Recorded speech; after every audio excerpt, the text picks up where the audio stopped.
Thank you for all of that information. I actually didn't know that 1 in 4 people with uteruses went through an abortion. And so I think it's extra important to talk about all of these barriers that negatively impact these folks. Our next question is, how do you pay for abortion care? Yeah, so unfortunately, like I said, financial barriers are a really, really huge issue for folks when they're trying to figure out how they're going to access abortion care. So in Maryland, first trimester abortion care generally costs between $390 and $500, depending on what type of abortion care you're accessing and the type of anesthesia you're using. So if you're using general anesthesia or sedation, that generally adds a little additional cost. Um, Second trimester abortion care costs between $390 and $1,300, depending on how far you are into the pregnancy, the clinic, the type of procedure, and the type of anesthesia you're using. Later care, so care at or after 24 weeks, can cost upwards of $10,000. So think about that. Think about that cost. Um, Given that a survey in 2018 found that nearly 40% of adults couldn't cover a $400 emergency, we know that the cost of any abortion care is just out of reach for a huge number of people in this country. Add to that we know from data from the Guttmacher Institute that 75% of people who access abortion care are low income. You can only imagine that even more folks than from that survey cannot afford the cost of care. And so there's a huge issue around people affording the cost of care. And it's not that abortion care is extraordinarily expensive. It's actually absolutely in line with the cost of healthcare. We're just not used to looking at the cost of healthcare because we're used to insurance covering it. So this is not something we're used to having to think about or talk about. The issue is that insurance coverage when it comes to abortion gets really complicated. Um, and that's because the Hyde Amendment prohibits the use of federal Medicaid funding for abortion care, except for in the case of rape, incest, or physical endangerment of the pregnant person. We're lucky here in Maryland because we do allow the use of state Medicaid funding for abortion care. However, unfortunately, it's more complicated than it sounds. And that's because the reimbursement rate is very low. And so many abortion providers are not able to accept Medicaid as a result of that. You only qualify on one type of Medicaid. So there's 2 types of Medicaid. One that is for a higher income level and for folks that are pregnant, and one that is for a lower income level. And it only qualifies for the folks who are on the lower income level, not for the pregnancy related Medicaid. And so people have to try and figure out which type of Medicaid they have before they try and use it for their procedure. And so it's really tough for people to try and figure out, if their insurance is even going to cover it. We don't unfortunately have great data on how people cover the cost of care in Maryland, but national data shows that about 20 to 34% of patients use Medicaid to cover their procedure.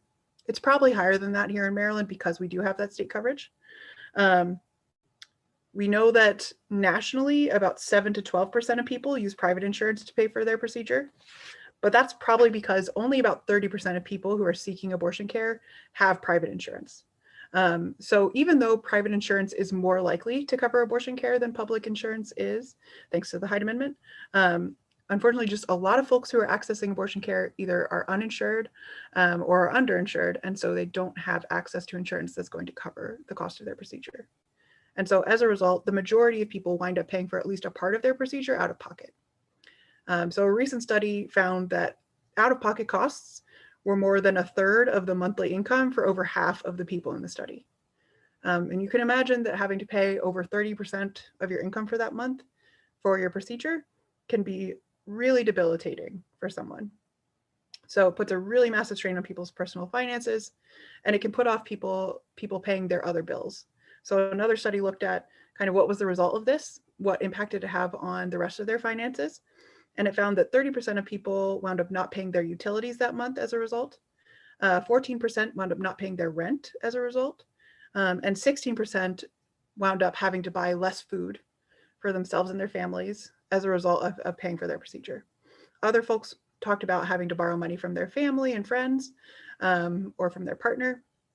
And that means that they had to then explain to those folks in their life what was going on, and why they needed to borrow money or make up a lie or an excuse about why they had to do that.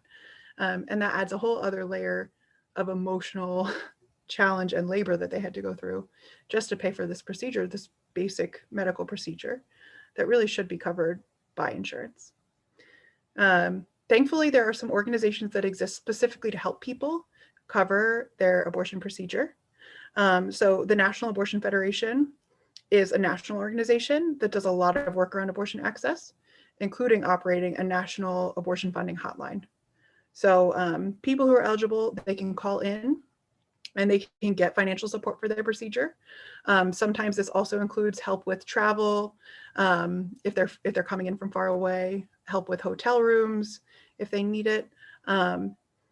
But it's a national organization. So as you can imagine, they get a ton of calls. It can take a really long time to get through to the hotline when you call in. But they are a massive help for the folks who are eligible and who are able to get through. And they are often one of the main sources of funding for the people who need them. And then there are local abortion funds. So I volunteer with 2 local abortion funds.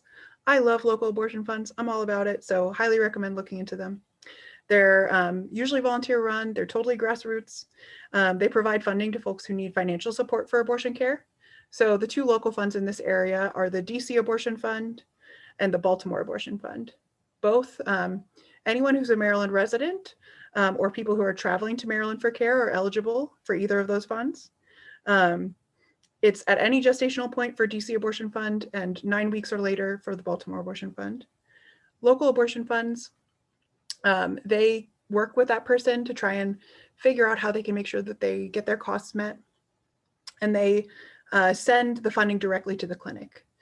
So they have a relationship with the clinic. They make sure all of those costs are covered. And they really are there to support the patient. So local abortion funds, they're one of my favorites. Definitely recommend checking them out.